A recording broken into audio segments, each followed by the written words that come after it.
Okay, welcome back to the channel. Today we're going to be doing something a little bit different, but also kind of familiar. So, the Cyke Falcon S.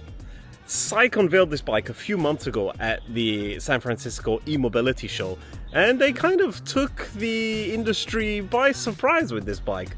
One of the most powerful mountain bikes available on the market today. So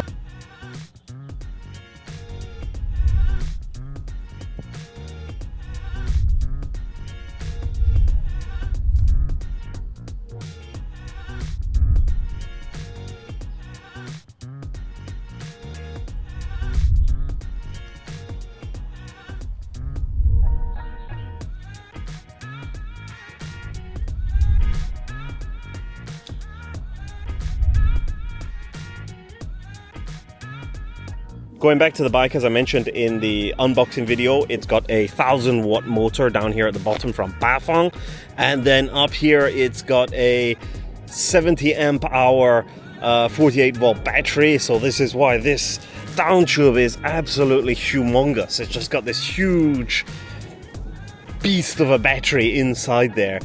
So that's good for basically 60 miles or 100 plus kilometers. And I've just absolutely hammered the hell out of it. And used about 25%, so I don't think that's too bad. Here we've got this RockShox Dulux rear suspension, that's good for 150.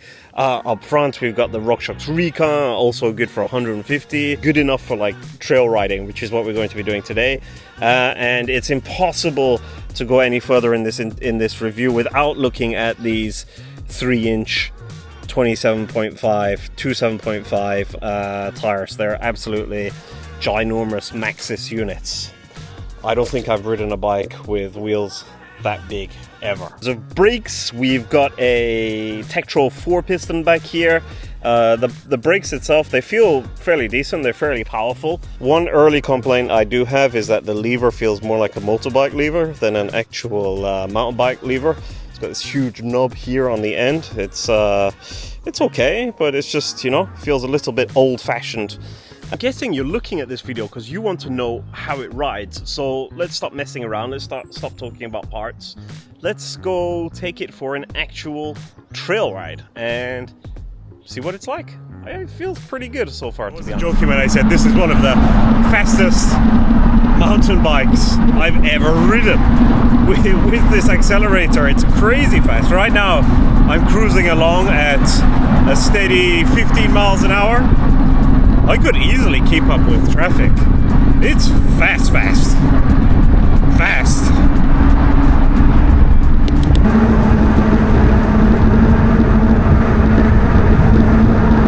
A couple of road bikers just passed me. I'm not having that.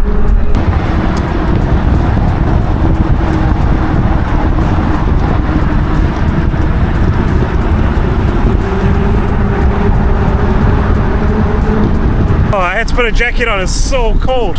Riding, you're getting up to such fast speed that I'm honestly freezing.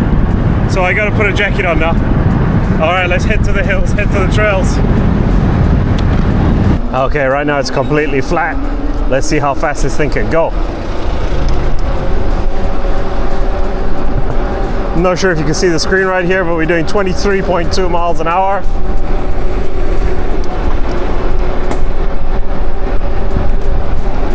I don't want to go too fast. Traffic is a little bit crazy.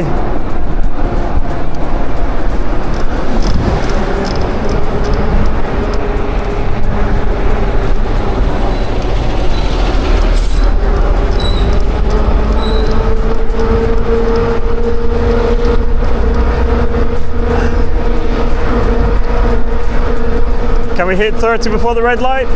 Unlikely. We do the second one. Okay, now we use the accelerator, no pedaling at all. Let's see how fast. 23, it's not bad. Let's drop it down a gear. 25, drop it down a gear again. 27 miles an hour. Not bad.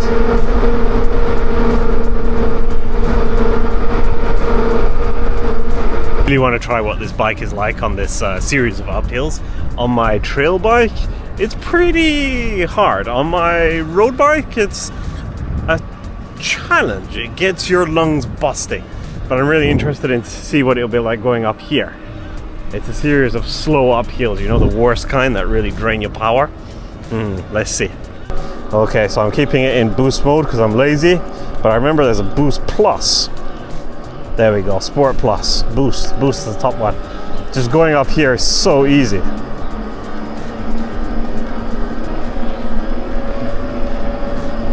Completely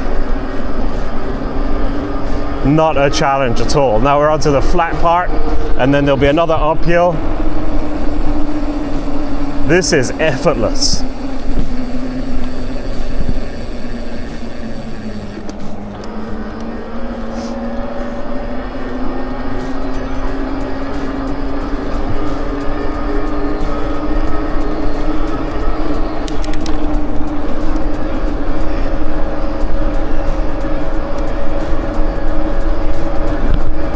$19 an hour up these hills. Keep going. Super easy. You know what? I'm tired now. Put my feet up. Use the accelerator.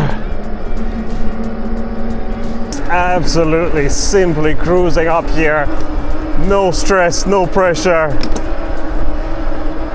Perfect.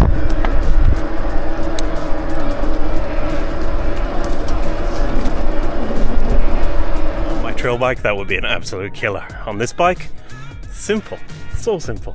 This bike makes riding easy, beyond easy.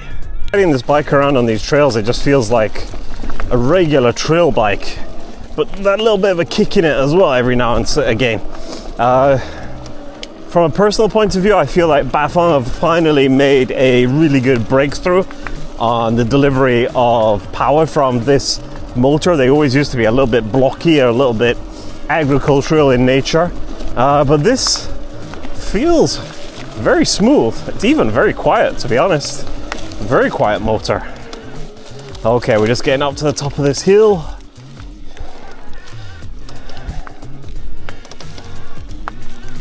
Now this trail is a complete challenge on a regular bike.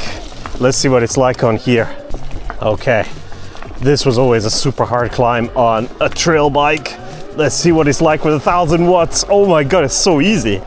Obviously I've got it in boost, but even then, this would be busting your lungs in a regular trail bike. This is, look at my smile, it's so easy. Just that absolute ease at which it's climbing up these mountains, up these mountain trails is fantastic. It's really doing all the hard work for me. I can't complain at all. This is fantastic. Motor perhaps a little noisy, but am I going to complain? No. And using this bike is super simple. So if you get to an area where you feel like the power isn't enough, press this button, you go up into touring, gives you more range.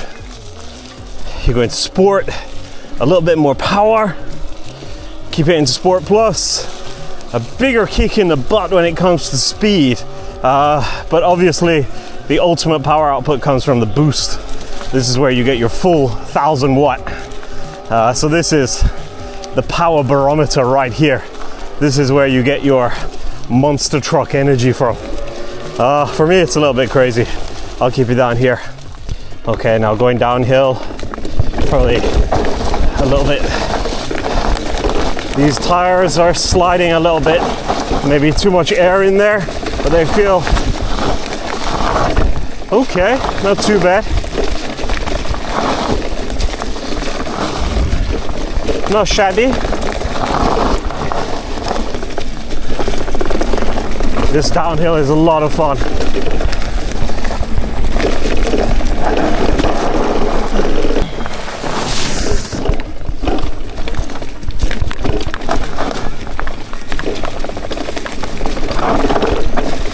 this is an incredibly powerful bike at a fantastic price package. So as I said earlier, we've got that 1000-watt motor, which is fantastic for zooming up mountains, and this huge battery pack that is fantastic for long distance riding, or if you're really lazy like me, just leaving it on boost and zooming up those mountains. So all in all, I've been really happy with this bike. I've probably done 200-300 kilometers in the past few days. I can check later and find out the real number. There's a few things that I didn't like about it. For example, I think the handlebar is too short. For me, I'd like something a little bit longer. The rear tire is perhaps too wide. I would like something that's a little bit thinner, maybe a 2.6 rather than a 3-inch tire. That way you get more concise grip in a more concise area, because 3 is too wide. So I'd like something a little bit thinner. And maybe the Tektro brake lever is a little bit too motocross style for me. But all of those issues are completely forgettable, to be honest. Over time you could replace them as you see fit. So all in all, a completely fantastic product, and something that I would definitely recommend. It's good for trail riding, it's good for going up the mountains. This is something that you can really look forward to riding at the weekends, and it's not going to break your bank. Don't forget to like and subscribe, and if this is something you want to see more of from this channel, please let us know, because we have 2 more bike reviews coming up, and a lot of car stuff too, actually. So, over to you.